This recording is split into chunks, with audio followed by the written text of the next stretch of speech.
4 जूनला लोकसभा निवडणुकीचा निकाल लागणार आहे आणि सर्वांचीच उत्सुकता शिगेला पोहोचली. आपल्यासोबत यवतमाळ वाशिम मतदारसंघाच्या शिवसेना महायुतीचे उमेदवार राजश्री हेमंत पाटील आहेत.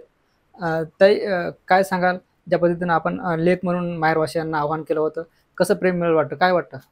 निश्चितच खूप उत्साहवर्धक असं मतदान झालेलं आहे.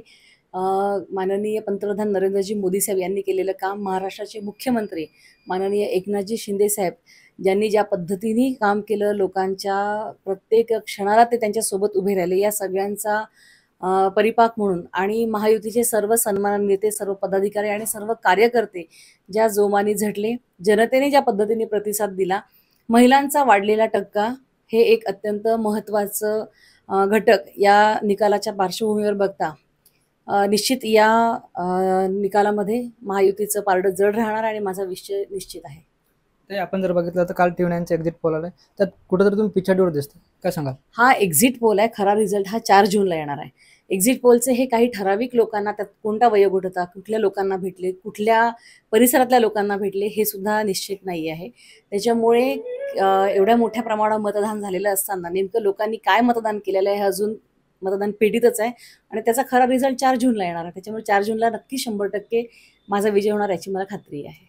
आपण जर बघितलं तर कुठेतरी तुमची उमेदवारी उशिरानं जाहीर झाली, यामुळे कुठेतरी प्रचार करायला अडचणी आल्या का, किंवा अजून ताकदीनं प्रचार करता आला नाही का, असं काही वाटतं काय? सुरुवातीला मला वाटत होतं की मला कदाचित उशीर झाला, परंतु ज्या पद्धतीने प्रचाराची सूत्र आखल्या गेली, प्रचाराची रणनीती आखली गेली आणि मी जरी प्रचारात उशिरा आले तरी माननीय मोदीजींचं काम घराघरात पोचलेलं होतं. माननीय शिंदे साहेब सगळ्या पद्धतीने घराघरात पोचलेले होते. महिलांसाठी घेतलेली ध्येयधोरणं असतील, मुलींसाठी आखलेलं मोफत शिक्षणाचं निर्णय असेल किंवा यासारखे अनेक आरोग्यावर केलेलं काम असेल, या सगळ्या माध्यमातून युतीचं सरकार जे अत्यंत गतिमान सरकार आहे, ज्या पद्धतीनं धाडसानं निर्णय घेऊन लोकहिताचं काम युती शासनाने केलं, या कामांच्या माध्यमातून निश्चितपणे हे गेलेलं होतं. आणि मुळातच ही निवडणूक एक उमेदवार विरुद्ध दुसरी उमेदवार नव्हती, पंतप्रधान निवडण्याची देशाच्या पातळीवरची निवडणूक होती.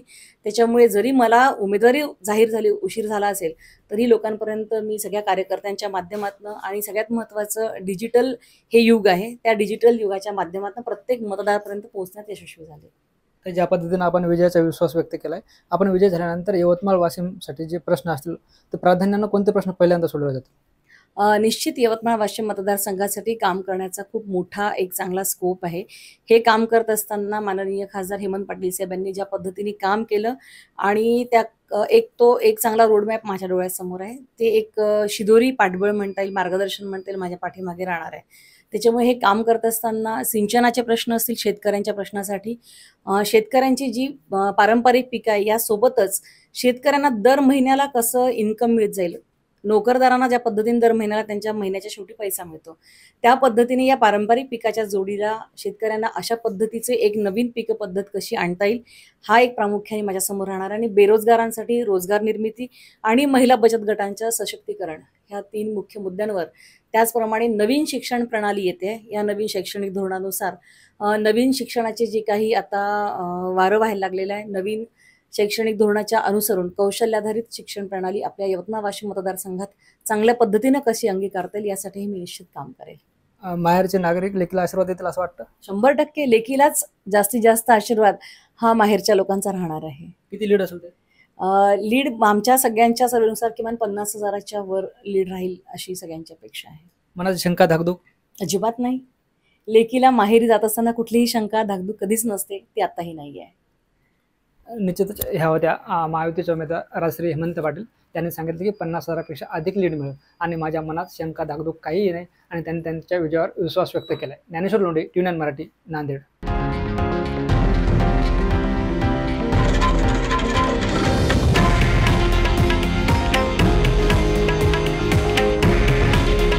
हे आहे देशातील नंबर 1 न्यूज नेटवर्क आणि आपण पाहत आहात TV9 मराठी.